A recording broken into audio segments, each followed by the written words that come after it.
Tá aí. Boa tarde para todos e para todos. Primeira reunião do GT de História Intelectual, História dos Conceitos de 2021. Ainda continuamos sobre o governo ou desgoverno da pandemia, né, de Covid. Mas, enfim, continuamos, né? E hoje temos uma apresentação que vai ser da Simone Marques. Ela é graduanda e tem mestrado, quer dizer, ela já fez a graduação, já fez o mestrado na UFSM, e agora ela faz o doutorado, já está finalizando o doutorado, com orientação do professor Carlos Armani, e ela vai nos apresentar a tese dela, né, que ela está desenvolvendo, e o título da apresentação hoje é O Império da Crise, Filosofia da História no Pensamento de Otto Bauer, de 1881 a 1938. Então, desejo a todos uma boa reunião, e agora eu passo, então, a palavra a Simone. Primeiro, eu gostaria de agradecer o convite. É uma honra para mim estar apresentando aqui o meu trabalho, um trabalho que tem orientação do professor Armani, que está aí. E só para apresentar um pouquinho como é que eu cheguei, então, ao Otto Bauer, foi através de uma aula do professor Armani na graduação, então faz muito tempo que a gente está em cima da produção intelectual feita pelo Otto Bauer, e os outros colegas dele também, que fazem parte desse grupo aí, que é chamado, né, de austro-marxista. Então, é um trabalho que vem sendo desenvolvido desde o mestrado, né, e aí eu vou apresentar um pouquinho para vocês, então, os resultados, alguns dos resultados que a gente obteve nessas análises. Então, como disseram, né, o título do trabalho é Império da Crise, Filosofia da História no Pensamento de Otto Bauer. Ele é um trabalho, então, realizado pelo Programa de Pós-Graduação em História da UFSM, tem, então, como orientação da professora Armani. Qual que era a proposta, então, da pesquisa, né? Tinha como objetivo analisar o desenvolvimento da teoria da nação do Otto Bauer a partir da compreensão de que essa se configura como a filosofia da história, né? A partir do momento que se evidenciava o seu caráter temporal. Então, a gente analisou e percebeu que a temporalidade era um fenômeno constitutivo da nação a partir dos escritos do Bauer. A gente tomou como aporte teórico e metodológico a história intelectual e, principalmente, a intencionalidade do autor, né? Assim como nós vemos nos escritos do Dominique Lacan. E, a partir dos levantamentos que a gente fez, historiográficos, das pesquisas que foram levantadas até hoje no Brasil e também no exterior, a gente conseguiu evidenciar algumas lacunas, inclusive, de análise, que levava, então, ou melhor, não levava em consideração a construção desse conceito de nação no Bauer como esse levantamento, né, que ele fez a partir dos seus escritos, principalmente em sua obra máxima, que é a questão da nacionalidade e a social-democracia. Então, a gente tem todo esse levantamento aí dessa produção intelectual que foi feita por outros pesquisadores de história, economia também, a gente consegue ver muitas produções e pesquisas também em outros centros que não os centros de ciências sociais e humanas, os escritos, né, dessa social-democracia, porque eles também levavam em consideração muita produção desses trabalhadores rurais. Então, também é um tema que eles, enfim, também era um tema de interesse desses social-democratas. Então, como capítulo da minha qualificação, tem o título de O Espaço de Experiência na Filosofia de Otto Bauer. Como dá para perceber, a gente utilizou, então, categorias que foram desenvolvidas pelo Koselleck, como espaço de experiência e horizonte de expectativas, justamente para a gente compreender essa filosofia da história que o Otto Bauer desenvolveu, né? Então, para a gente tentar entender, primeiro, qual é o contexto que esse autor está inserido, é interessante a gente analisar o que é esse império, né? Como que estava o Império Austro-Húngaro e como que se relaciona o conceito de crise com toda essa construção aí que foi feita com relação a esses estudos desenvolvidos no período, né? Então, o pensamento de fins do século XIX e princípios do século XX, aquela chamada, principalmente por Franklin Balmer, de fim do século, foi marcado pelo devir da crise, né? Um pensamento que sua tensão entre passado e futuro apresentava-se em um presente aberto à decisão e às circunstâncias, as quais se colocavam em algumas ocasiões como simultaneamente ameaçadoras, temidas ou até mesmo desejadas. Nesse sentido, a gente compreende, então, que a crise acabava invocando uma pergunta ao passado e ao futuro histórico, né? Então, dessa maneira, a gente compreende que Bauer e os outros autores contemporâneos a ele perceberam a mobilidade dos conceitos para tentar fixar uma realidade que eles representavam. Talvez porque o próprio conceito de crise e o mundo expresso por ele indicassem a abertura de futuro e até mesmo ambivalências das reflexões sobre o passado, o que demonstra que pensar sobre a crise do Império era ele mesmo um pensar em crise. Dessa forma, então, a gente vai tentar compreender essa produção intelectual nesse império da crise a partir de dois conceitos que são bem interessantes, né? O primeiro deles, que foi desenvolvido até por um músico chamado Schoenberg, eu não sei se as minhas pronúncias estão certas, mas ele analisando toda essa movimentação dos conceitos em que toda a base teórica desse período estava ruindo a partir do momento em que tinha uma intenção de tentar pensar novos conceitos e novas categorias para aquele contexto que estava sempre no devir, ele acabou chamando de marcha fúnebre dos conceitos, né? Então, a gente entende que não existe um mundo para tentar compreender aí essa parte da crise, né? Que não existe um mundo fora, mundo do texto, fora do mundo formado pela totalidade, diante de se remeter uns aos outros. Por um lado, parte desse mundo somente se torna mundo, no caso do mundo da obra, como tal por meio de uma textualização. E seria um abuso esperar que esses intelectuais que viveram o desenrolar do século XIX até o seu fim do século tivessem plena consciência da tendência à fragmentação do pensamento europeu moderno daqueles tempos.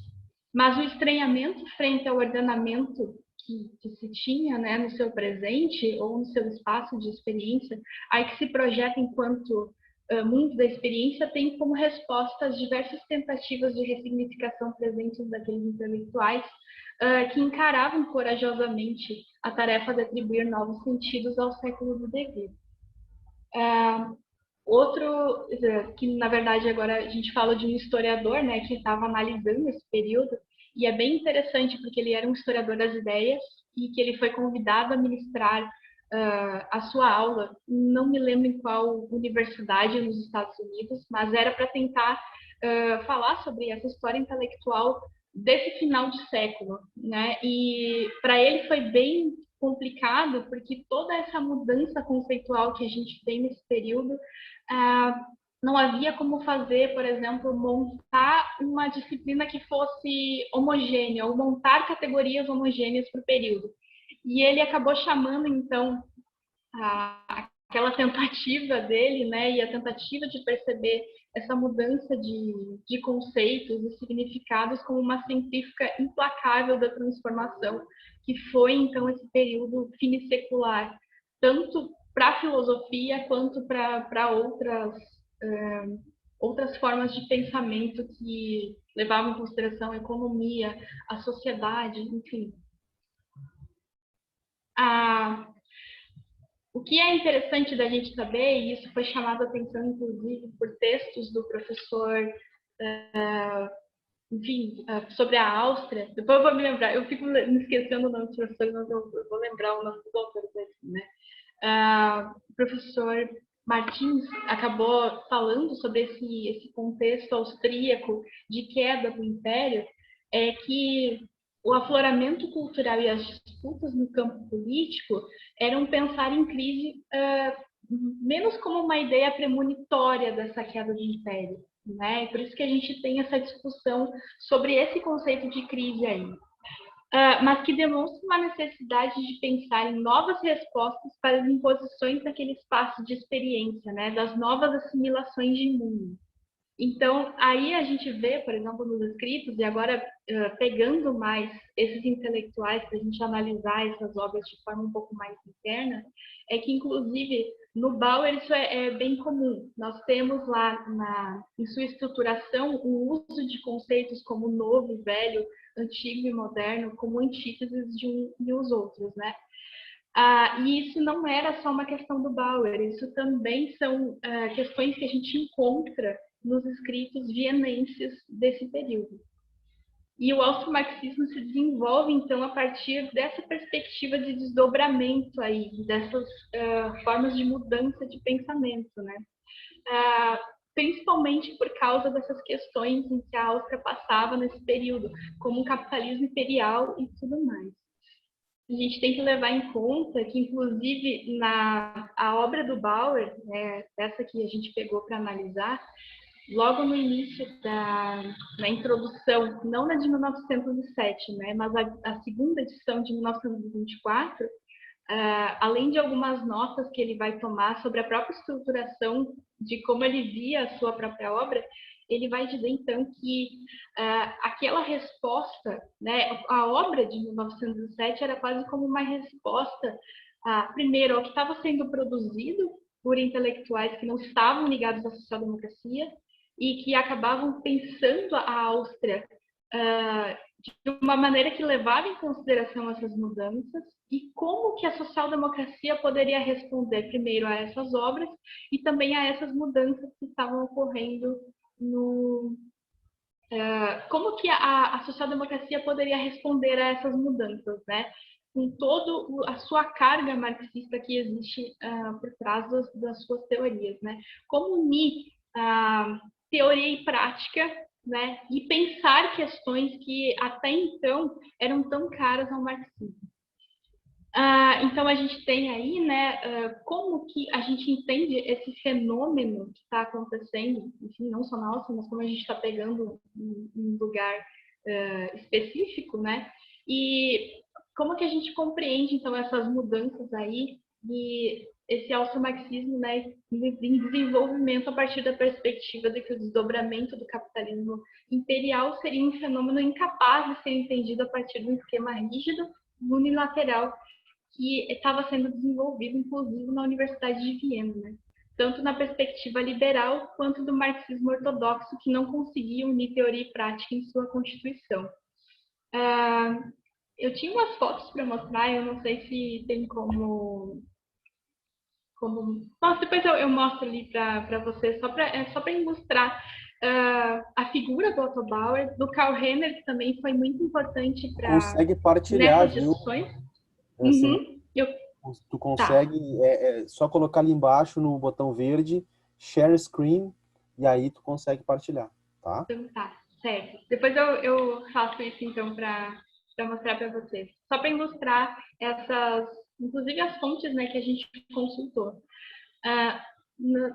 Durante essa pesquisa, nós também analisamos não só essa obra, como também a produção intelectual desses outros autores, embora o grande foco da pesquisa seja a obra do Bauer, e principalmente um conceito que parecia tão caro ali, que era a nação, né? Primeiro porque nós estamos falando de um império que está se esfacelando, né? Ele era composto por várias formas culturais e expressões culturais diferentes e que já estavam nesse período, ou períodos inclusive anteriores, reivindicando as suas independências e as suas legitimações enquanto estados independentes.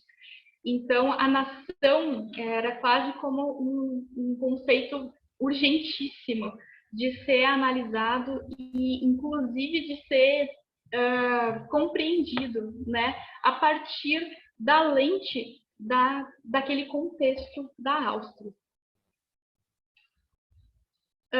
Então, para a gente analisar, né, a primeira parte da obra do Bauer, seria bom a gente compreender quem é que foi o Otto Bauer, né? O Otto Bauer, ele foi um intelectual que estava muito ligado às políticas da Áustria, né? Tanto é que ele acabou tendo cargos muito importantes no Império Austro-Húngaro. mas ele também, a partir enfim, de ligações que ele teve com essas outras pessoas da social-democracia, como Karl Rahner, enfim, a Adolf Braun também, que foi um autor muito importante nesse período, ele decidiu se debruçar sobre esse conceito de nação. E foi a partir dessa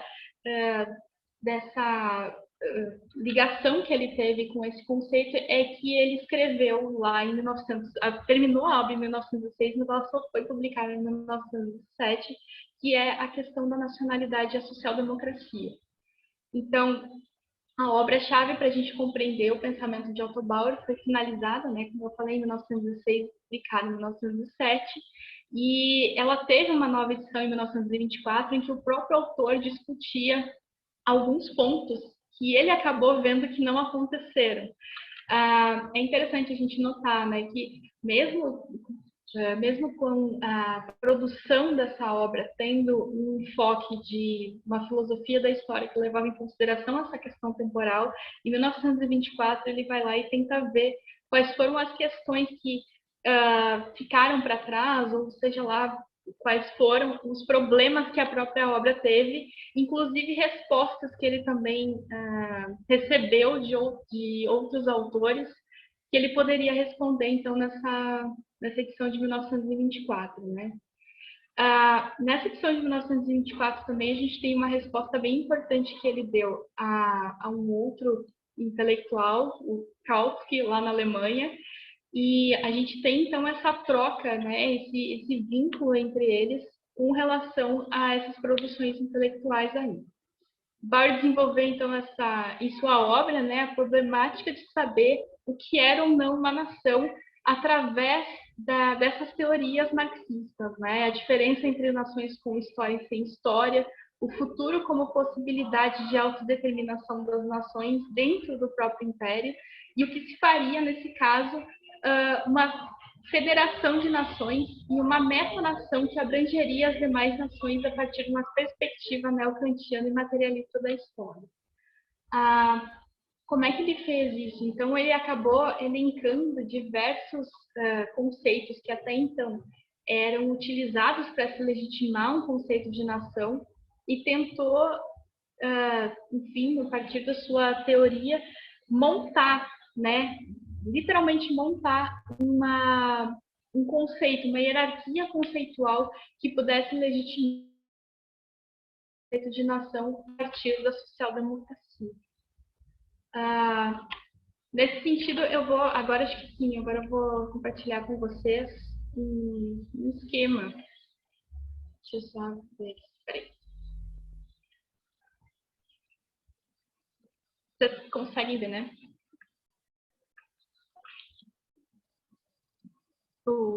Estão conseguindo ver? Então, tá. Então, aqui a gente tem, né, a construção do que o Otto Bauer considerava como nação, né? Não necessariamente esse esquema foi montado por nós, o design dele foi meu, então tá meio esquisito, eu entendo. Mas como é que funcionava, então, esse conceito de nação para o Bauer, né? A gente tem, então, a nação como uma comunidade de caráter nacional, e ela tinha, então, essas três características.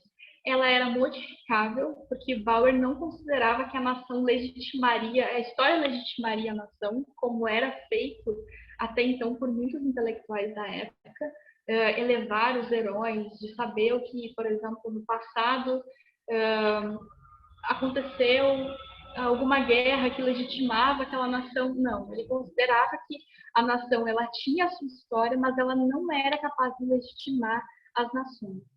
Elas eram relativas justamente por esse motivo, elas acabavam abarcando outros tipos de, enfim, outros tipos de características, elas não eram unitárias, e a nação principalmente como um conceito racional. Essa era uma ideia muito forte no Bauer, tentar retirar todos os elementos românticos que até então ele considerava como falhos para explicar a nação, e tentar colocar um caráter nacional nesse fenômeno. Então, a nação, para ele, o fim da nação seria essa comunidade de destino, essa organização em que as pessoas, né, e o sentimento nacional e todo o trabalho nacional seria levado no devido fim. Nesse sentido, ele vai trazer, né, como é que se explica, então, esse conceito de nação a partir da comunidade natural, que é a hereditariedade. De novo, sempre ele tenta não elencar aqueles conceitos que estavam ainda, continuaram tentando legitimar a nação em relação à hereditariedade ou as formas raciais, manifestações raciais, trazendo também a comunidade cultural e toda a sua produção cultural através desse conceito.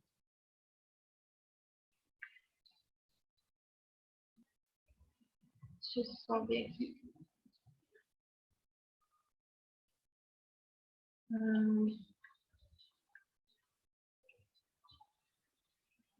Tá.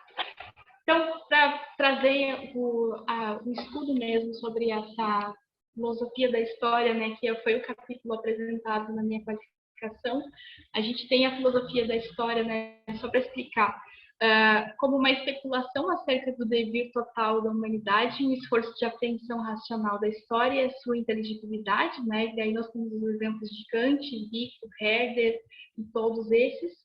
A filosofia da história da nação em Bauer, então, se divide em 4 grandes partes. E por isso que a gente conseguiu entender como uma filosofia da história, né? E eles se entrelaçam no esforço de integração possível do tempo passado, presente e futuro, de toda essa temporalidade. A primeira parte, então, desses conceitos se implica no passado, né? Que é a nação-comunidade como comunidade de ascendência, a era do comunismo clânico. A segunda parte também no passado é a transição para a propriedade privada. A terceira no passado e no presente do próprio autor, né? O surgimento da produção social sobre o capitalismo. E, por fim, o futuro, né? Que dialeticamente contido no passado e no presente é a nação socialista, que seria, então, um produto da composição da nação comunista do passado e material da nação socialista do futuro. Então, para a gente compreender, né, cada um desses sentidos, o Bauer compreendia que a única maneira de se aprender esse significado do caráter nacional era entendê-lo como um todo, né, partindo do princípio de que esse se assentava em um constante devir, implicando certa universalidade do espírito, junto com as condições sociais de produção que teriam alavancado a nação moderna a partir do capitalismo. Então, o Bauer interpretava esse fenômeno a partir da concepção materialista da história, com Kant e Hegel na sombra do seu discurso, apontando-se a interpretação do materialismo nacional encabeçada por, opondo-se, né, a essas interpretações, por intelectuais como, por exemplo, Arthur de Gobineau e a discussão sobre raça, que não havia falado antes, né? Contra o espiritualismo nacional, a concepção materialista da história seria a única capaz de compreender a nação como um processo jamais terminado e cujo cerne se orientava a partir do devir. Então, a gente tem aí o começo da nação unitária, né, concebida como uma comunidade de ascendência, né, como teria se constituído essa nação, dessa comunidade de destino, como uma comunidade natural e cultural na era do comunismo clânico. Para a gente continuar, então, né, o caráter nacional desse período remoto teria sido gerado pelo destino comum daqueles que foram antepassados de todos eles, né? E o destino comum do povo gerou, né, um caráter comum, e esse caráter foi transmitido hereditariamente a todas as comunidades e populações germânicas, o que teria dado uma coesão à nação. E a comunidade natural, por meio da hereditariedade e comunidade cultural dos bens culturais, né, compartilhados. Nessa fase, então, a gente estava falando sobre o passado. A fase subsequente, a qual o Bauer afirma ter construído a nação, implicou o surgimento de uma nova comunidade cultural sobre uma base de senhorio rural. Então, para a gente ter uma noção, né, ele fez todo um levantamento histórico para tentar compreender essas fases da nação, mas sempre lembrando, sempre trazendo à tona que isso não legitimaria por si só essas questões nacionais, né? O que corresponde, então, a essa frase do senhorio rural a história da nação da Idade Média e o que teria acentuado a diferenciação entre as classes camponesas e senhoriais, que dava uma coesão à nação, né? A igreja, como agente histórico, teria unificado esses povos diferentes, tais como alemães e eslavos. Na filosofia da história, a condição simultânea de unificação e de diferenciação cumpriu um papel importante ao definir uma divisão de classes no seio da cultura nacional. E por meio dessa divisão, o que seria uma forma de alienação cultural ou alienação da cultura nacional. O caráter nacional que gerou, então, a homogeneidade dessa influência cultural era um caráter de uma classe nacional. Agora a gente parte, né, para uma nova fase, que é a fase do presente dessa nação, né? Então, as forças criadas por essa modernidade, especialmente a produção mercantil e o Estado moderno, impulsionaram os alemães a se unirem a uma nação que surgisse uma comunidade em cada um de cujos membros a influência cultural homogênea e experimentada na constante intercomunicação, né? O que daria uma coesão à nação. E o capitalismo tornou um novo modelo potencial de universalização dessas relações sociais. A apresentação, então, da história do comunismo como surgimento da burguesia e do proletariado não difere da própria narrativa de Marx e Engels contida no manifesto.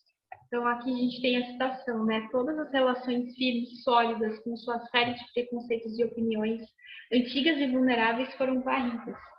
Todas as novas tornaram-se antiquadas antes que pudessem ossificar. Tudo que é sólido derrete-se no ar. E para Bauer, somente o comunismo moderno tornou a gerar uma cultura verdadeiramente nacional para o povo inteiro, que saltou sobre os estreitos limites da demarcação alemã, dissolvendo-se em relações firmes e sólidas. Até então, o que abarcaria, né, a cultura nacional do comunismo clânico na era dos senhores rurais, e a cultura superior somente teria unido as classes dominantes e possuidoras. É bem interessante a gente notar, né, que nessa interpretação, então, do Bauer, o capitalismo ele tem esse papel, né, quase como de unificador.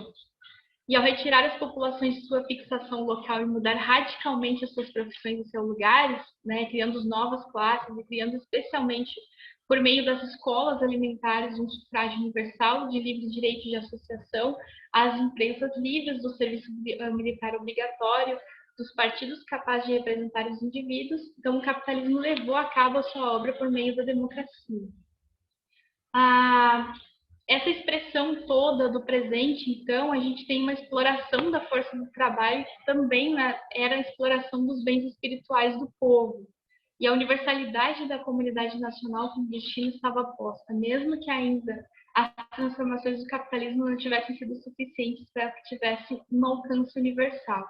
Bauer tem uma citação bem interessante, que ele acaba dizendo, né, que os trabalhadores agora que ele, enfim, acaba analisando, e a forma com que esses trabalhadores estão sendo explorados dessa maneira, né, da forma com que o capitalismo se apresenta, era difícil eles terem acesso aos bens culturais da nação, né?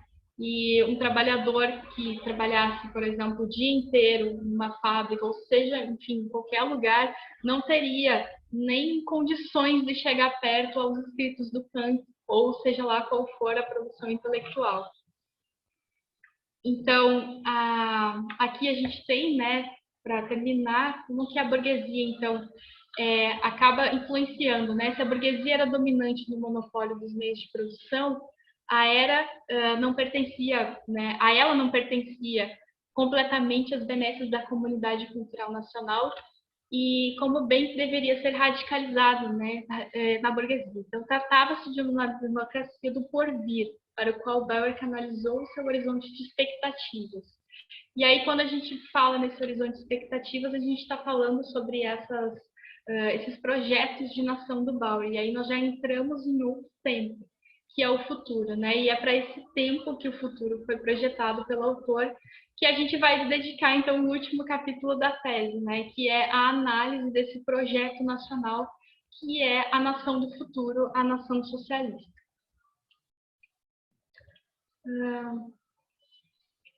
Eu acho que, em linhas gerais, era isso. Eu só tô tentando ver o que eu fiz aqui, porque agora eu não consigo nem enxergar vocês.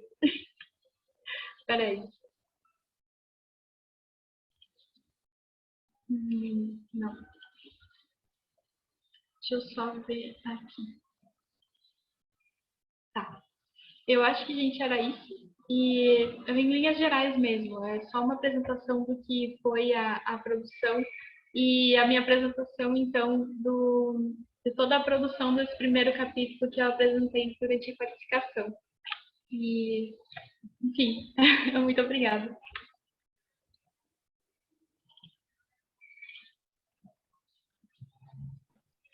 Então, obrigado, Simone. Obrigado pela apresentação. E vamos, então, abrir para questionamentos e para perguntas. Alguém tem alguma pergunta, algum questionamento? Então, eu vou começar, então, Simone. Eu gostei muito da apresentação. Pelo que eu vejo, assim, tu tem duas frentes, assim, né? A intencionalidade pelo Lacapra, mas ao mesmo tempo ela está contida dentro do espaço de experiência do horizonte de expectativa do Kozelik, né? Tu está tentando achar a intencionalidade do texto, mas dentro desse arcabouço mais amplo, né? Do Kozelik, né? Gostei muito do nome, né? O Império da Crise, porque tem a crise do Império, né? Aquela que tu explica, assim, ficou, achei bem bolado, bem sacado. E, assim, ao desenvolver a tua apresentação, para ficar que ele tem uma filosofia da história da nação, assim, e algo já remonta, assim, começa lá com o Vico, mas a tradição alemã nisso, né, do Hegel, do Herder, o Kant é mais cosmopolita, né, o Marx também tem um caráter mais, dependendo da interpretação, pode ser mais cosmopolita, né, mas é interessante, assim, dentro da tradição marxista, né, em especial social-democrata, porque isso sempre foi uma questão entre os marxistas, né, tipo, o quanto a nação é um conceito conservador que impede a revolução mundial, né? E interessante que ele está pensando isso, né? E não sem razão nesse período, e principalmente depois da revolução comunista na Rússia. E aí aqui eu tô, né? Tô dando uma, como é que eu posso dizer? Não estou fazendo uma afirmação categórica nem nada, mas com a Terceira Internacional, essa literatura social-democrata, pelo menos nos espaços de institucionalização mais militantes, né, tipo Otto Bauer, assim, ficaram como se fosse um espectro conservador do marxismo, né, e como se fosse, por exemplo, se tu ler um autor como o Michel Loville, vai dizer que o Otto Bauer, esse pessoal da austro-marxismo, é uma certa, não é a palavra correta, assim, mas seria uma degeneração do marxismo que teria, porque eles criam uma tradição, né? Tipo, Michel Lovy, o Fontana, né? Marx, Lenin, vão criando assim e dizem que essas derivações, o pessoal que está pensando diferente não... E eu acho interessante que tu resgata isso, né? E vejo que também na tua apresentação, mais por fim, tu mostrou como a democracia era algo importante pro Bauer, pelo que eu entendi que tu apresentou. Quer dizer que tem uma tradição democrática dentro do marxismo, em especial dentro da social-democracia, e que às vezes é desconhecida, que parece que só tem a interpretação leninista do marxismo, né? E não, o marxismo é uma grande floresta, né? E a Alemanha, quem sabe, né? Porque não tem só ali, junto claro, Otto Bauer, acho que, se não me engano, é uma geração anterior, mas daqui a um pouco já tem a escola de Frankfurt, né? Quer dizer que a Alemanha era um lugar rico, né? Para o marxismo, né? Enfim, o mundo germânico ali, né? Então, eu vou falando assim, que eu gostei muito da tua apresentação e eu vou recapitulando ela para... Então, vejo assim que tu... Mas assim, ó, e eu queria te perguntar, porque a questão do Kozelik ficou clara, assim, mas o Lacapra, principalmente quando ele faz a questão do ser e do devir, ele está explicando a metodologia dele. Eu queria saber como é que isso vai ficar mais claro assim na tua apresentação da tua tese, assim, como metodologia do Lacapra, né? Tipo, é o documento e o que seria específico, empírico e o devir, né? Vi também que tu te apoiou no Ballmer, né, ali para pensar ali no século XX como o século do devir e como isso vem se estruturando, né, no pensamento europeu moderno, né. Então aí tu cria um contexto, né, para colocar o Bauer, né, que já o título é bem interessante nisso, né, como a gente tinha falado. Um texto, pelo menos assim, importante desse período que retrata também esse império da crise é o do Husserl, né, a crise da consciência europeia, né, acho que seria interessante também falar um pouco sobre ele na tua tese, né. Ao mesmo tempo, para te ver como são as coisas, né, ao mesmo tempo não, um pouquinho depois, quem sabe, do Bauer, mas já nessa tradição aí tem a Escola de Viena, né. E a Escola de Viena está desenvolvendo uma filosofia da linguagem que ainda pretende que o significante seja igual ao referente, quer dizer que provavelmente tem tradições que estão concorrendo e são paralelas aí, né, que não são né, se tu for pensar que, se, pelo que eu entendi, tu colocou que o conceito está sempre se transformando para ele, mas aí me parece, eu não sei se é uma contradição dele, ou tu já colocou, expôs essa contradição, porque quando ele coloca, porque aí na apresentação tu nos mostrou que tem os estágios dessa filosofia da história, né? Tem os dois primeiros, o clânico, um outro, se não me engano, é o rural, aí o terceiro é o capitalista e o quarto é a nação nação comunista, né? E é isso, está sempre em devir, como é que... Aí mais outra pergunta, é o fim da história, a nação socialista? Como é que, e o que ele diferenciaria? Porque aí, na verdade, acabou o devir, né? Tipo, então, sabe? Aí ficaria essa pergunta, né? Quer dizer, o devir só vai enquanto a intencionalidade dele acabou sendo satisfatória, satisfeita intelectualmente, quer dizer, do ponto de vista prático, né? Porque o que ele, até onde eu conheço a história da Áustria, do Império Austro-Húngaro, é o domínio da Áustria, depois se reparte junto com a Hungria, né? Tu me corrige se eu estiver errado, com certeza sabe mais a história da Áustria-Hungria do que eu, né? E, como tu bem colocou, é sempre conflituosas essas relações, tanto que tem a Primeira Guerra Mundial, um dos estopins, né? Não vou ficar falando aqui, mas todo mundo sabe, né? Que é esses problemas ali nos Balcãs, né? Que é um pouco ali abaixo da Hungria, né? E aí tu coloca o diálogo dele com Kant, que, enfim, e ali uma coisa que me chamou a atenção, se eu entendi direito, que ele tem ali a comunidade nacional e aí tem duas saídas para a nação, né? A hereditária e a cultural. Essa cultural tem um vínculo com Herder, te perguntaria, e essa hereditária estaria conceitualmente vinculada a qual autor, assim, já que ele é um marxista e se tu pudesse explicar, assim, isso seria alguma questão em relação ao Darwin no período, assim, não? Então tu tem como eu poderia dizer, que tu chama ali da clânica, então vai descendendo, e seria essa a explicação? Como é que se daria mais... Porque, por exemplo, no Herder, se não tiver errado, seria a nação se daria, se eu me corrijo se eu tiver errado, né? A professora Armando deve estar com a memória mais fresca do Herder, pela linguagem, né? E aí não seria, mas isso... E as pessoas seriam transmitindo a linguagem, né? E aí, no caso ele está pensando também na nacionalidade alemã, a língua alemã. E aí, quando ele compara com a França, o Herder, ele vai dizer que a França é um país, uma nação menos importante que a França, porque a língua não é deles, a língua viria dos latinos, dos romanos, e eles não seriam tão puros como os alemães, que teriam uma língua faz 3, 4 mil anos.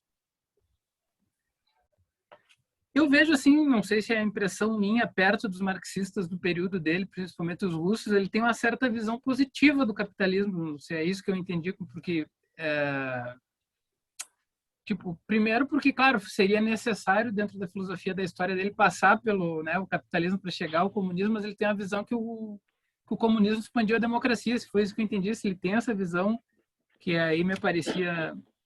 Porque pegar a visão do Lenin ou de outros marxistas do período na visão catastrófica do capitalismo, né?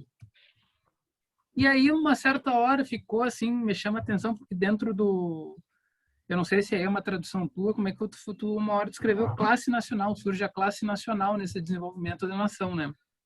Mas, né, e gostaria que tu me explicasse, dentro do marxismo tem as classes no desenvolvimento da história, né? Mas pelo menos no escrito do Marx, do Engels, eu não me lembro de uma classe nacional, né? Isso é um conceito que ele inventa para explicar mesmo a filosofia da história, quer dizer, é algo que surge para além da luta de classes mais tradicional, operário e burguesia. E ali, quando chega ali, e aí, pelo que eu entendi, a sua apresentação foi muito mais focada no espaço de experiência, né? Será que aí que tá, eu não sei como é que será o resto da tua tese, e aí do futuro, fica aí você abro aqui para te falar do futuro, né? Quem sabe tudo indica que o que ele pensava em 1907 não se confirmou, né? E aí, quem sabe, pelo que eu entendi, tu só abordou aqui na apresentação o início do livro dele, né? Eu pergunto isso porque eu não li o livro, então fiquei com a curiosidade. Como é que ficou, então, se há uma diferença nisso no livro de 1907 para 24, você, né? Porque as nações levaram a maior guerra do período, né? Tipo, é um dos elementos é o nacionalismo, a construção das nações, né? A busca de mercados. E como é que ficou como é que tu vai trabalhar essa questão do futuro e como é que ficou esse comunismo como fim da história, o comunismo nacional, o fim da história depois da Primeira Guerra Mundial, se ele faz uma releitura disso, né? Então, desculpa ter me cedido aí, então respondo o que tu acha mais importante aí da minha fala aí, enfim, agradeço de novo a tua apresentação. Eu que agradeço todas essas colocações, porque na apresentação eu acabo me atropelando nas coisas, porque parece que sempre o tópico posterior é o mais importante. Aí eu acabo esquecendo do que eu ia falar, mas é isso mesmo. Vou começar pelo finzinho para depois chegar lá na primeira pergunta do Lacan. Sim, em 1924 ele pega para se debruçar sobre todas essas questões que ele acabou escrevendo no livro de 1906, né, publicação um ano depois. E é bem interessante porque ele vai dizer duas coisas, principalmente. Ele foi criticado por essa aproximação com o Kant que ele tem, né? E ele diz que por mais que tenha todas as kantianidades dele ali naquele livro, ele não ia largar. Que ele continuava segurando aquilo ali, como se segura na mão do Kant e vai, né? E segundo, porque como ele tem noção... Desculpa te interromper, então a gente pode dizer que ele faz parte de um movimento neocantiano que surgiu ali na Alemanha e na Áustria no final do século XIX. Ele tem, porque se eu me corrijo se eu estiver errado, o Lukács também surge dentro desse movimento neocantiano, né, professor Armani? Quer dizer que ele é desse grupo, assim, que na passagem do século faz essa virada para o marxismo, então, como Lukács, então.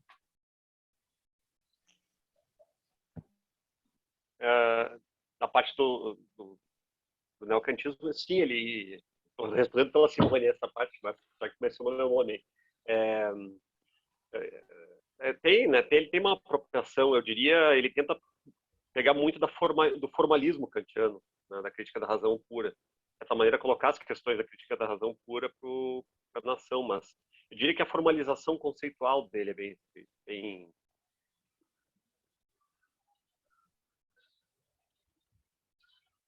Acho que desligou o microfone. Acho que o som do Armani se foi.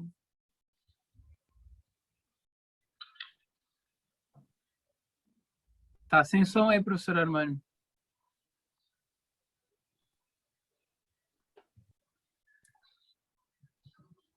Esse é a crise do microfone no Armani, eles têm império da crise do microfone. Nosso microfone. Tá me ouvindo aí? Sim. Tá. Não, é que acabei de receber uma ligação aqui e aí ficou tudo mudo. Mas tem essa sacada kantiana e até conversei com a Simone há alguns dias, né? Eu acho que Kant e Hegel estão tão presentes no pensamento de língua alemã que fazem possível até a gente fazer uma brincadeira, né? Capaz de aparecer até nos times de futebol da Alemanha e na seleção da Alemanha ou da Áustria, né? Presença de Kant, vira e mexe, está ali, né? E até um autor marxista, né? De certa maneira, ele está ali vinculado a um problema que também aparece como um problema kantiano, né? como, só para reformulando a minha pergunta, ele está preocupado então com as possibilidades, né, do conhecimento, como é possível conhecer a nação e a nação como sendo o grande quadro de interpretação da história, ou ele está preocupado em mudar o mundo? Qual vertente ele se enquadra mais? Eu diria que os dois. A intenção do Bauer era quase megalomaníaca no livro dele. E eu falei isso para o professor Armani, porque logo no início, na introdução lá de 1906, ele vai dizer, ele escreveu uma carta para os colegas dele, dizendo que ele via com preocupação a forma com que o marxismo estava levando essas questões de forma leviana, quase, e porque, para ele, montar um conceito de nação de forma racional, e aí sim pegando essas ideias kantianas e toda essa construção do neocantiano aí do período, levaria então a nação a ser entendida sem criar uma rusga com o marxismo, porque era um conceito muito importante para o período, né? E ele via essa necessidade. Em 1924, o que vai acontecer? Primeiro, por causa de todas as críticas que ele recebeu, ele acabou escrevendo, então, essa introdução. Kautsky, enfim, leu a obra, deu lá os seus... Aquela coisa, né? Primeiro a gente diz que foi uma obra importante e tudo mais, mas depois deu uma chinelada lá no Otto Bauer, dizendo, não, quem sabe se tu falar sobre as questões do operariado e tudo mais. Então, o Bauer ele vai tentar se defender nesse ponto dessas críticas. E também ele vai dizer, olha, eu não tinha como ter noção do que ia acontecer no futuro logo agora, não tinha como compreender, por exemplo, uma revolução que aconteceu na Rússia, né? Da mesma forma que todos esses fenômenos que ocorreram depois da publicação da obra, ele vai tentar compreender nessa nova introdução aí do livro de 1924.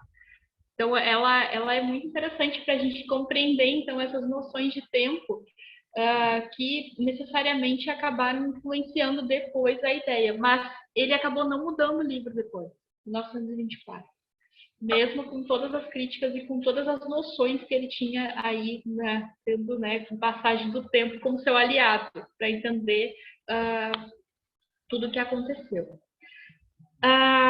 Aquele esqueminha que eu mostrei aí para vocês, ele foi, como eu falei, né, foi uma criação meio que minha e do professor Armani para a gente tentar compreender aquele monstro que o Otto Bauer criou, que era aquele conceito de nação, né?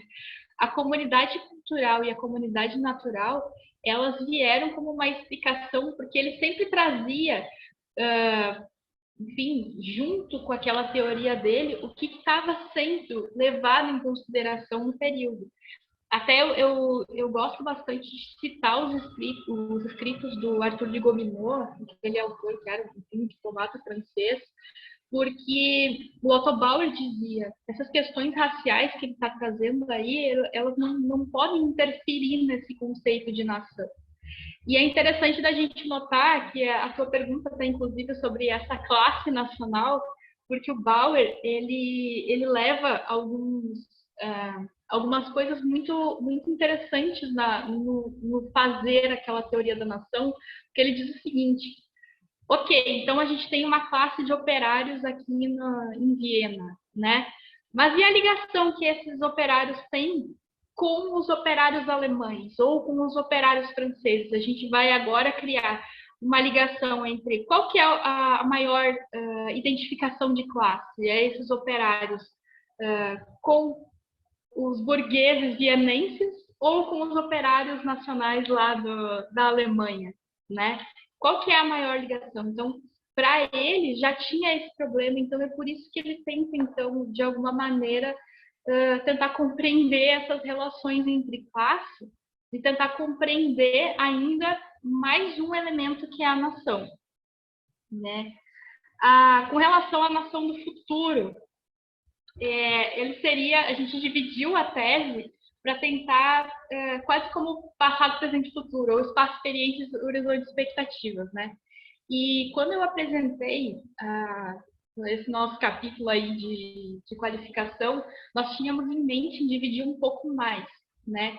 Eu apresentei esse espaço de experiência do Bauer para a gente tentar compreender esse contexto até então, né, da publicação de 1907, para tentar compreender esse devir todo que está acontecendo em Viena. E quase como essa tentativa dele, me parece, lendo a obra dele, de que esse horizonte de expectativas dele é uma tentativa de tentar ordenar essa confusão toda conceitual que existe, não só por causa do contexto vienense, né, o contexto do Império Austro-Húngaro, mas também por causa desse conceito de nação que muitas vezes acaba tendo essas rusgas que ele mesmo vai falar em 1907, lá na introdução, junto com o movimento marxista e os intelectuais marxistas, né? Deixa eu ver o que mais aqui. É bem interessante porque eu acho que eu até comentei um pouquinho, mas a gente tem ali essas produções intelectuais de outras áreas, e a gente tem os economistas muito fortes no período, que o Bauer pega e parece que ele está gritando para os colegas deles, olhem o que esses intelectuais liberais estão produzindo na Áustria, principalmente em Viena, e olha o quanto a nossa teoria marxista não está se debruçando em cima dessas questões que são tão importantes para a gente. Se a gente fosse compreender, por exemplo, eu sempre uso um livro do Karl Chorsky para compreender o Viena fim de século, para tentar compreender essa produção intelectual desses outros autores. Nós temos um movimento liberal muito grande, por mais que eles não tenham conseguido, nesse período, assumir o poder de forma a tirar a aristocracia, que era o principal, digamos, inimigo de todas aquelas ideias liberais, segundo o Chorsky, né? Nós ainda temos essa produção, todas as cartilhas, todas as produções que esses liberais tinham, e o Otto Bauer, junto com o Karl Renner, o Adolf Braun, esse pessoal vendo essa produção, eles sentiram a necessidade, então, de se debruçar sobre essas questões. Então, é bem interessante, né? A gente tem... o Bauer, na verdade, abriu várias frentes. Com ele mesmo, né, para ver como é que a social-democracia ela iria responder às questões, com esses outros intelectuais que são de outras vertentes, principalmente, inclusive, os outros partidos que estão, né, começando a pipocar, inclusive os social-cristãos, que têm ideias completamente diferentes, e, enfim, tem uma pegada muito rural na Áustria, né, e com a frente dos outros intelectuais de outras nações que estão vendo essa produção do austro-marxismo, muitas vezes não estão concordando, estão fazendo críticas. E, como eu falei, né, Fabrício, antes do pessoal chegar, a produção intelectual de fora de língua alemã, ela também estava sendo produzida, mas a gente ainda quase que tem uma hierarquia aí de autores que, como eu falei, né, alguns autores, principalmente um holandês, que chegou a escrever um artigo para tentar debater com o Otto Bauer, mas ele acabou pedindo desculpas no início, de forma irônica, por ele não ser um autor de língua alemã para entrar nessas questões nacionais, né? Então, é muito interessante essas ligações intelectuais que a gente tem por aí, né, nesse período, porque a gente consegue compreender enfim, esse contexto de produção. Sobre o Lacapra ele vem junto com o Otto Bauer, né? Ele vem junto com a gente há tempos. E a questão da intencionalidade, ela me parece importante, porque como o início dessa pesquisa, ela era toda vinculada a uma intencionalidade do Otto Bauer a escrever aquela obra, né? Ela foi... nós utilizamos alguns outros níveis conceituais também do Lacapra para tentar compreender e para interpretar a obra do Bauer, mas me parece que o Koselleck, nesse sentido, ele acaba abarcando certas questões desse contexto também, até para a gente compreender essa produção existente na Áustria, né? Qual que é o negócio? Parece que isso é coisa do historiador, né? A gente vai lendo, quando vemos, já estamos lá, que nem o Otto Bauer, megalomaníacos, né? Eu cheguei a ler algumas coisas da própria produção literária, a gente sabe, né? Parece até meio problemático nós falarmos de uma Áustria que passa por uma crise, porque a produção cultural austríaca do Império Austro-Húngaro é gigantesca, né? E a própria produção literária, ela é muito, muito interessante. E o Chorske vai trazer um autor que até então eu não conhecia e eu cheguei a ler, que é chamado de Múcio, que é O Homem Sem Qualidades. Um livro excelente, enorme, mas e que não tem um fim ainda, inclusive, que é bem problemático, mas o cerne do livro parece meio que resumir o que está acontecendo ali naquele período. O Homem Sem Qualidades, ele tem uma partezinha muito interessante que o Musa vai dizer. O tempo ele estava tão desgovernado, quase como uma analogia a essa confusão desses conceitos e tudo ruindo como uma forma de não haver mais as certezas do período, que ele parecia um camelo de montaria sem alguém para guiá-lo. Ele corria para todos os lados e as pessoas não tinham, então, aonde basear as suas certezas. Então, foi mais ou menos nesse sentido, assim, toda a leitura dessa intencionalidade do Bauer, usando Dominique Lacapra, foi para analisar, então, a produção interna, né, as intenções do autor com a sua obra, mas também analisar o que foi produzido além disso, né? Então, tem isso. Peraí, deixa eu só ver o resto da coisa. eu fui anotando quase que um espiral aqui das perguntas do Fabrício. A questão do capitalismo para o Bauer, ela é importante justamente porque a nação, ela, como é uma filosofia da história, né, ela tem um ordenamento. E o capitalismo ele tem, então, essa importância para que o objetivo ou o fim da nação ela possa ser alcançado. Então, a gente tem quase como se fosse uma linha a ser percorrida, né, a partir do que o Bauer produziu. Então, nós vemos, por exemplo, ali, enfim, desde o início daquele comunismo islâmico, passando pelo período medieval. Então, era necessária uma organização que levasse em consideração, então, a produção, né, a criação de novas classes, para que os objetivos do Bauer com relação ao futuro, né, pudessem acontecer. Então, esse é o papel principal aí do capitalismo, né, e qual que é a importância dele aí, né? Eu não sei se consegui responder tudo. Eu acho que eu meio que me perdi aqui no restante, mas se eu não respondi... Então, eu não quero monopolizar aqui só. Então, a crise do império e o problema do devir. Essa questão do problema do devir é interessante porque a teoria da história, o Trotsky, Collingwood, o Croce estão também tentando dialogar com essa questão do devir e que não há mais a resposta certa, né? Como o historicismo inicial do século XIX tentava criar uma grade de leitura da história, né? Então, a crise do império e o problema do devir, eles são respondidos por essa filosofia da história da nação no sentido de que, acreditando num quadro que leve do clânico ao comunismo nacional, essa seria é a maneira de apaziguar o trauma interior do império da crise, tanto do ponto de vista social quanto do ponto de vista teórico?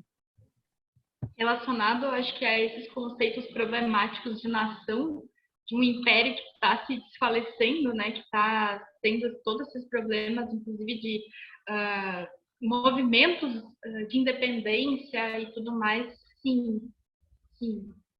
E é bem interessante da gente conseguir compreender, então, a partir de que contexto o Bauer está escrevendo, né?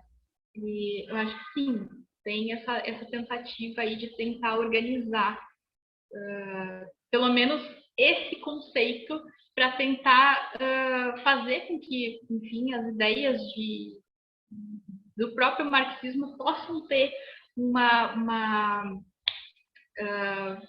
contribuição, né, a tentar dar a esse conceito um sentido. E esse sentido é completamente racional, né, que é a ideia do Bauer de dar uma racionalidade ao conceito de nação, a partir das teorias marxistas, né?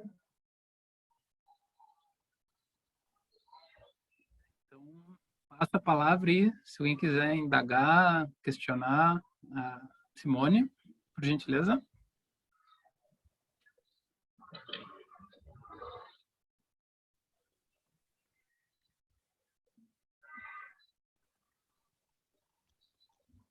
Eu só vou fazer um comentário em relação a que vocês já falaram aí, né?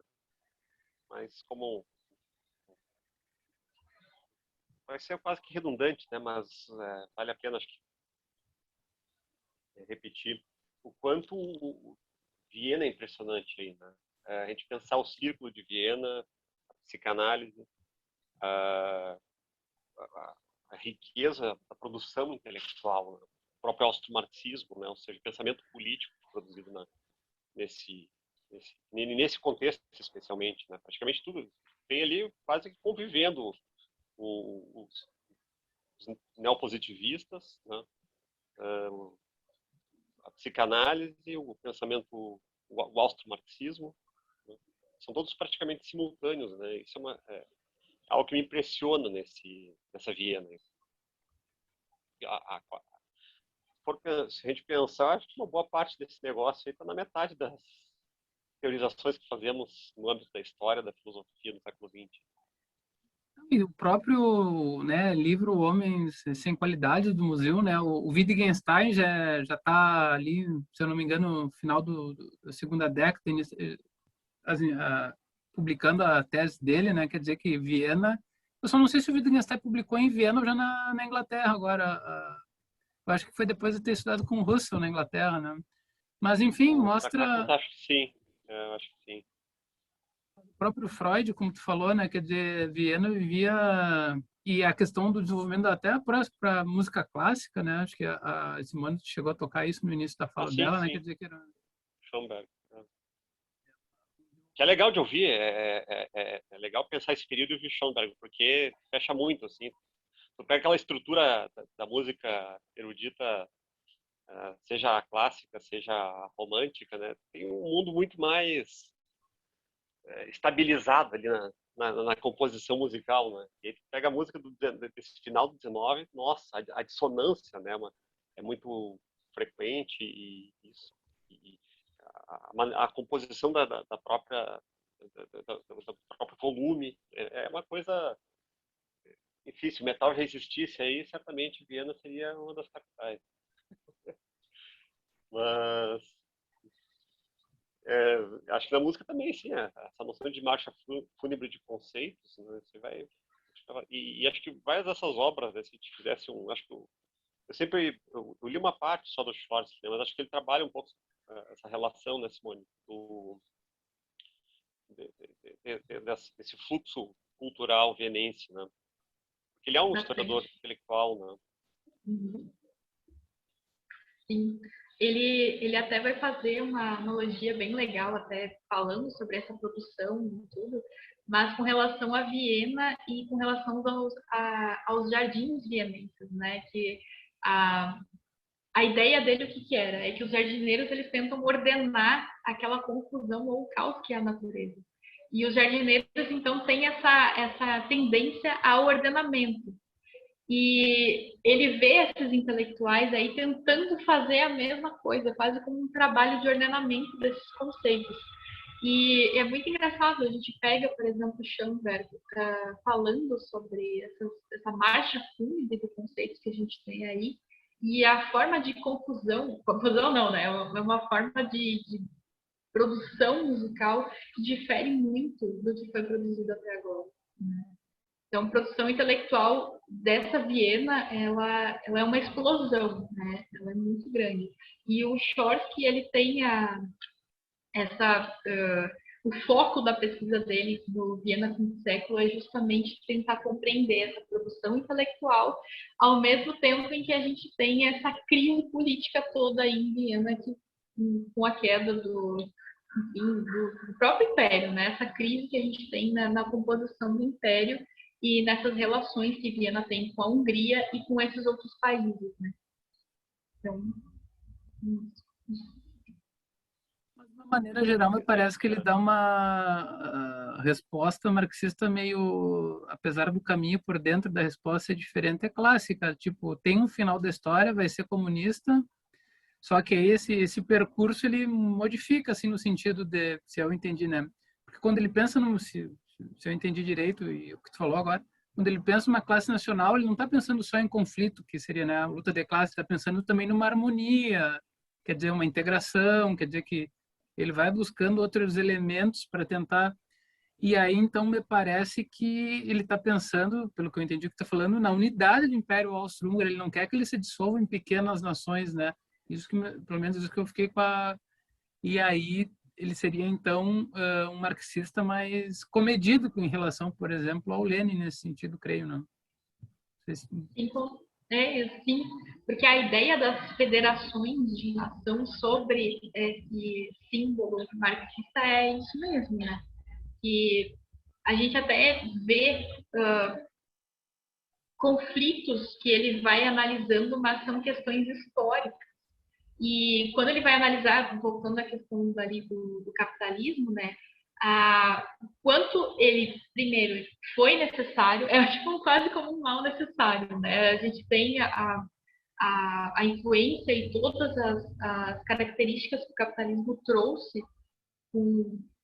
como forma, né, de organização política e econômica, mas no fim nós temos quase que uma superação, então tem todas aquelas ideias marxistas em relação ao capitalismo.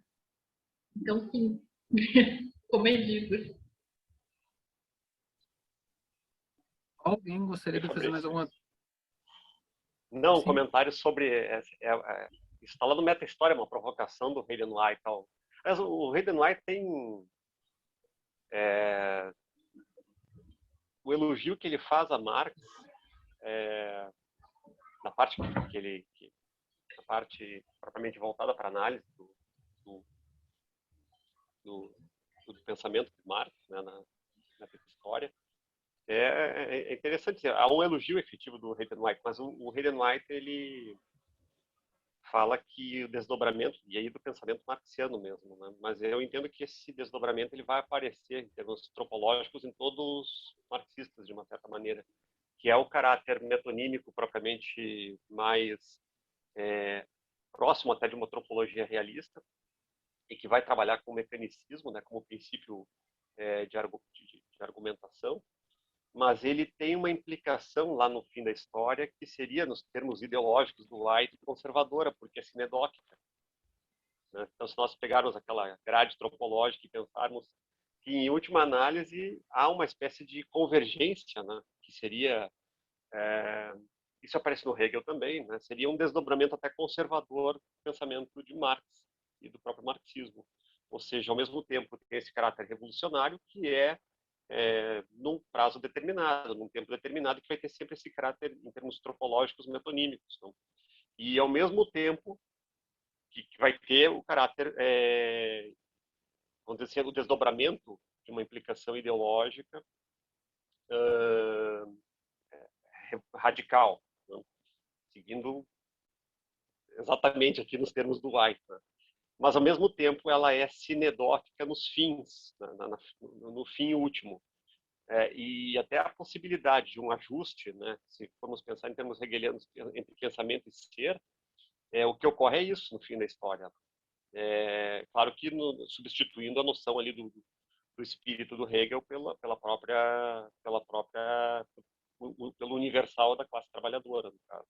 Mas há claramente, né, se a gente for pensar em termos de uma estrutura de narrativa, uma boa parte, eu não sei se na totalidade, né, porque não li todos os autores marxistas, né, essa ambiguidade. Ao mesmo tempo, essa ambiguidade tropológica que tem essa dupla inscrição ideológica, né, ao mesmo tempo revolucionária e, quando realizada plenamente, torna-se conservadora. E a gente for pensar em termos políticos, esse empate acontece, né? Digo no caso da União Soviética, por exemplo. Tem claramente ali uma configuração que é profundamente revolucionária, né? Uma revolução interessantíssima, uma das mais interessantes do século XX, mas que assume um caráter logo depois extremamente conservador. em todos os sentidos, né? Seja na conservação da própria estrutura do Estado através da relação unidimensional com o partido, em termos de valores, em termos, né? E aí qualquer tipo de atribuição de revisão da teoria ou de uma prática, ela é colocada no âmbito do inimigo, né? Da política do inimigo. O que novamente transforma, né, esse pensamento e essa prática revolucionária numa perspectiva conservadora. Não faz isso aí de uma leitura de direito, não é isso? Né? Não sou um cara de direita e daqui a pouco vão dizer, pá, o Armando está dizendo que o marxismo é conservador, hein? Não é isso, né? É uma leitura que a gente pode depender do próprio meta-história do Hayden White, né? Mas uma ambiguidade que eu não vejo como negativa propriamente, né? Talvez ela seja mais característica, tentando pensar a antropologia nos termos de uma relação mais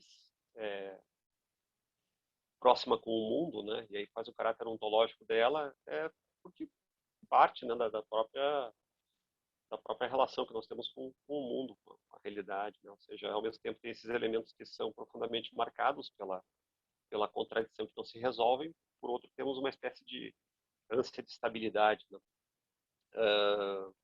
E aí talvez essa combinação, né, em termos antropológicos aí da metonímia com a Cinedo.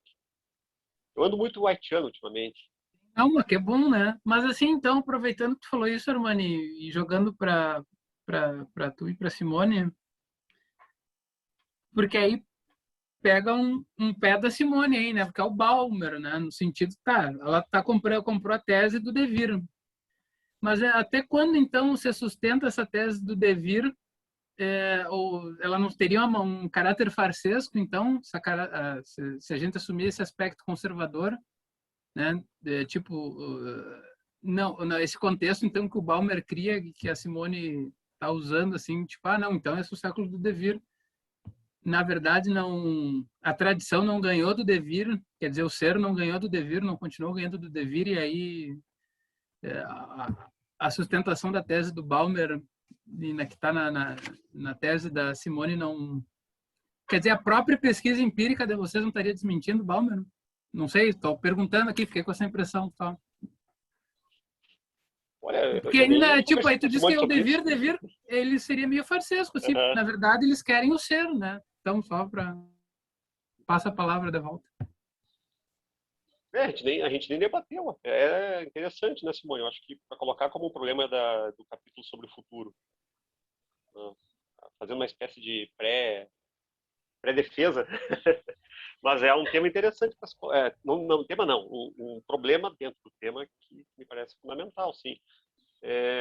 Eu tendo a pensar que sim, né, Simone? Eu acho que ele tem esse caráter um pouco... Eu estou tentando relembrar agora, eu li meio que na pirataria, assim, acho que a Simone me passava também do Balmer, né?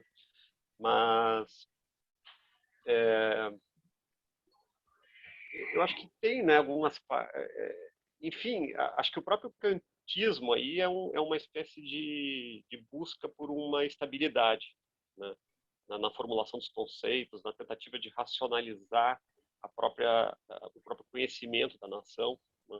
Talvez tirá-la daquilo que seria uma espécie de paixão, né, irracional e compreendê-la efetivamente. Acho que o próprio Bauer também acaba misturando as coisas. Ele quer compreender a nação, né, mas parece que está muito envolvido com ela, né? Ou seja, parece que é uma variável da qual não se pode abrir mão por conta do peso que ela tem. E nesse sentido, eu tendo a pensar que 1914 deu razão para o Bauer no que diz respeito à importância que a nação teve. Ela foi muito mais importante do ponto de vista da criação de um laço comunitário do que a própria perspectiva de uma identidade trabalhadora.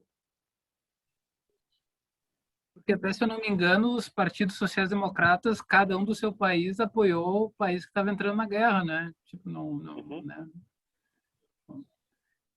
Acho que, na verdade, só com a Revolução Russa e quando os bolcheviques que tomam, que é o primeiro que saem da guerra, se não me engano agora, né? Tipo, não, vamos sair da guerra, porque são os primeiros em que o caráter nacional parece que não...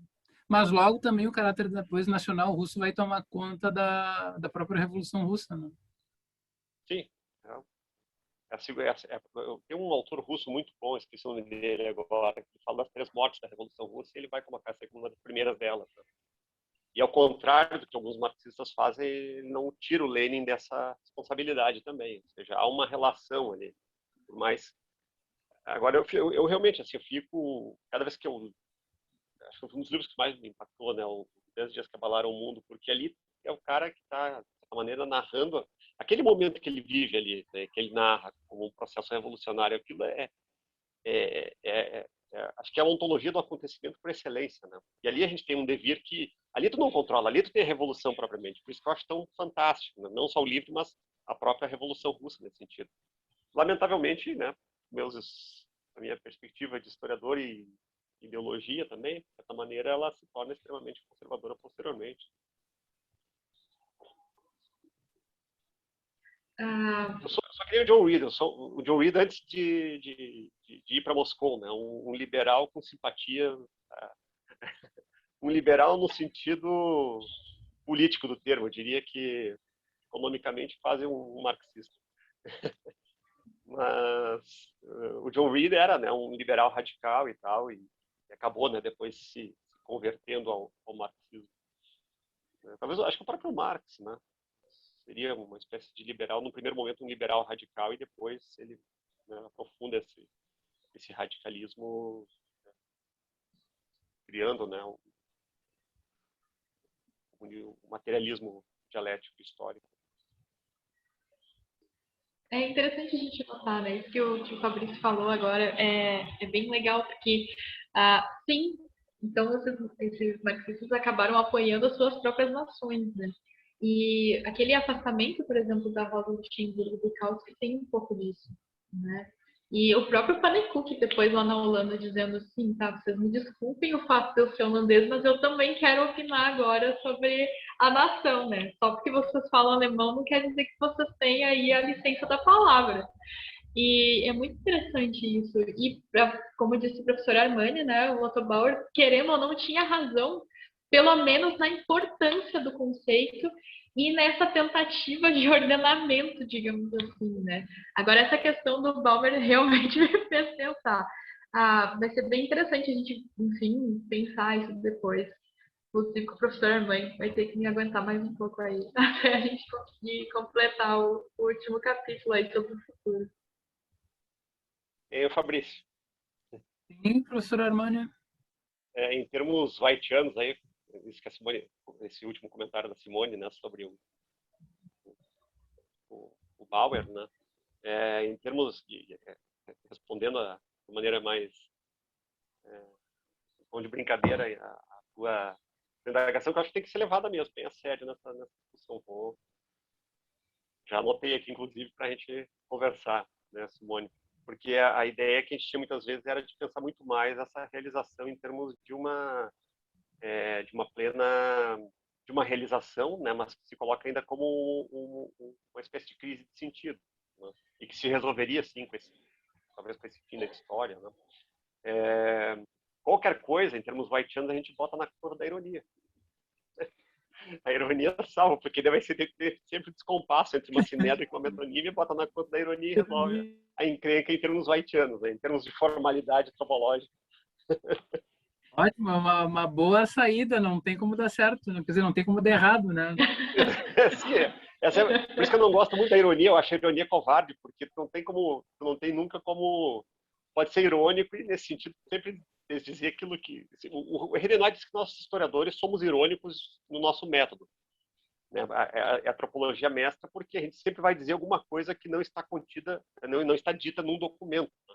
Então, em todo momento, nós somos, de uma maneira ou outra, irônicos.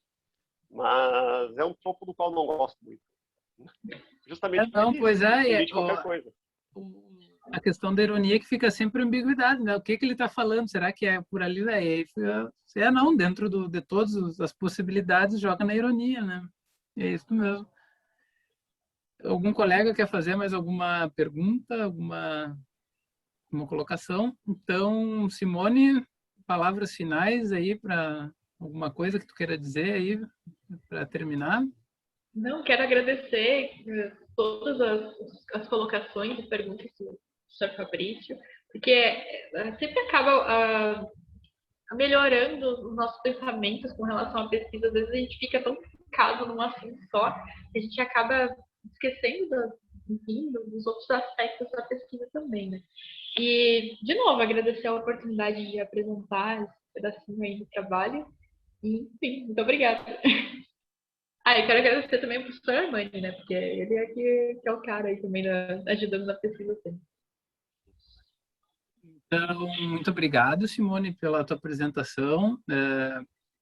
Em breve a gente anuncia a próxima reunião do GT. Então, ficamos por aqui. Um bom final de semana a todos aí e nos encontramos até a próxima, então, pessoal. Até mais. Tchau para todos aí e até. Tchau, muito obrigada. Tchau. Tchau. Até mais. Mais gente. Um abraço.